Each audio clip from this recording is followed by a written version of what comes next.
Hello, this is Dr. Rebecca Wood, and I would like to welcome you to our Week 2 lecture. As we go forward in the class, I thought we would look back first. And first thing I would like to look at is ancient Egypt. And as we are studying the literature of the African diaspora, we're also going to be studying aspects of the history of the African diaspora. And one place to start is looking back all the way to ancient Egypt, which had untold wisdom and riches, and it was probably the best known ancient African culture. And so many of us have heard of the ancient Egyptians, and we know that their rulers, the pharaohs, enjoyed a life of grand luxury and dangerous political intrigue, sometimes royal people killing other royal people for more power. And many of the pharaohs were buried in grand structures known today as the pyramids, and they've been there for thousands of years. Ancient Egyptians benefited from their relationship with the Nile River, and that gave them a trade route throughout Africa and allowed them to travel other parts of the world as well.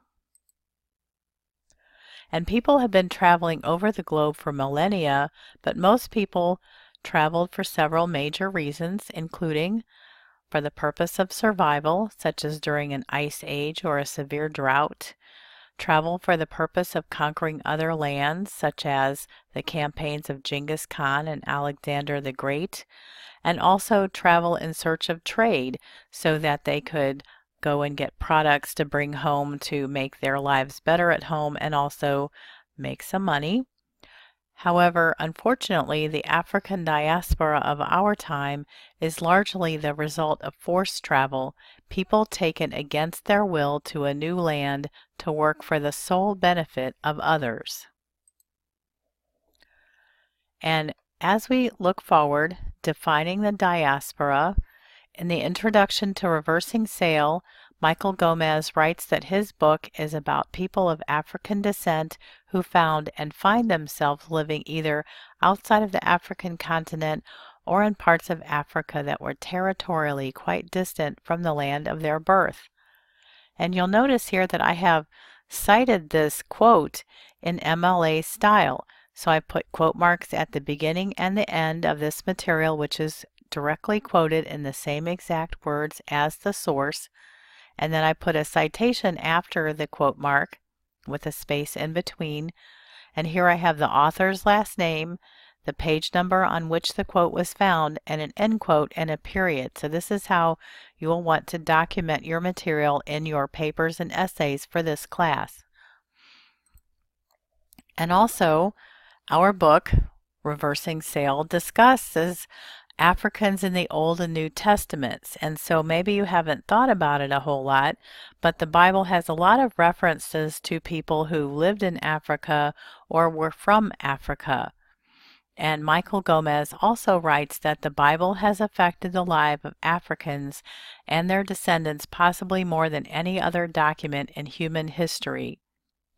And in Chapter 2, he explores several ways the history of the African continent is interrelated with the stories of several major biblical figures, such as Joseph and Moses. In fact, he points out that the Bible states Moses himself married a Nubian woman, and that is quoted in Gomez, and this is how you would notate or cite an indirect source. And I got that formatting from the MLA section of the Purdue OWL, so I use that as a reference myself and I don't try to memorize all the formatting. Continuing on, Chapter 2 discusses the extremely problematic biblical passage known as Ham's curse, which has been used as a rationale for untold suffering, such as when slaveholders used it to support their belief that African slavery had been providentially or by God decreed. And so unfortunately there was the tragic catastrophe of slavery. And according to Gomez, a combination of the Native American people's great dying caused by an entirely new European disease environment, including the disease smallpox, with European familiarity with African enslaved labor, and the cost effectiveness of transporting Africans to the Americas explains their enslavement in one of the most extensive mass movements in history. And then we also read in chapter 6 about resistance revolution and the fight for freedom. And Gomez again said, the fight against slavery was waged in 1,000 theaters of war, and he went into quite a bit of detail about the centuries of resistance to slavery and the eventual abolishment of that vile and evil institution. And I quote here again, Brazil was the last in the New World to abolish slavery. Unfortunately, grave injustices continued to occur, and we will be studying some of those in the coming weeks. And then switching gears to our book, Things Fall Apart, in chapters 4 to 7 this week, we learn more about Okonkwo's life and family. And as you read this portion of the novel, please keep the following questions in mind. What is the village like? How would it be to live there? What should everyone do during the week of peace? Why do the men and women live in separate houses? Why is Okonkwo the way he is? What is he truly afraid of? And why does his family appear to respect and want to stay in the compound with him, even though it appears that he is rather difficult from time to time? And then also, please think about Essay 1 and review the full Essay 1 assignment in the Week 2 assignments folder. Essay 1 is due this coming Saturday night, and you do not want to miss the deadline so that you don't miss points for your paper. And choose one of the following topic options for your essay, including an analysis of a single chapter of Things Fall Apart, or an analysis of a single chapter of Reversing Sale, including a summary of the most important information in that chapter and an analysis of that information, or you may choose to do a comparison and contrast between two chapters of one or both of the two textbooks.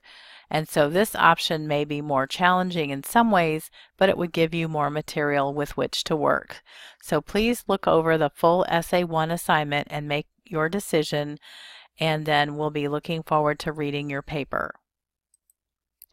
And this is a works cited list for the sources that I have used in this PowerPoint presentation, and I have quoted from or discussed Things Fall Apart and also Reversing Sale, and you'll notice that I have the author's last name and then the author's first name and then the book title italicized and then the original publication date here and then the publisher there, and then the year of publication of the edition that I have.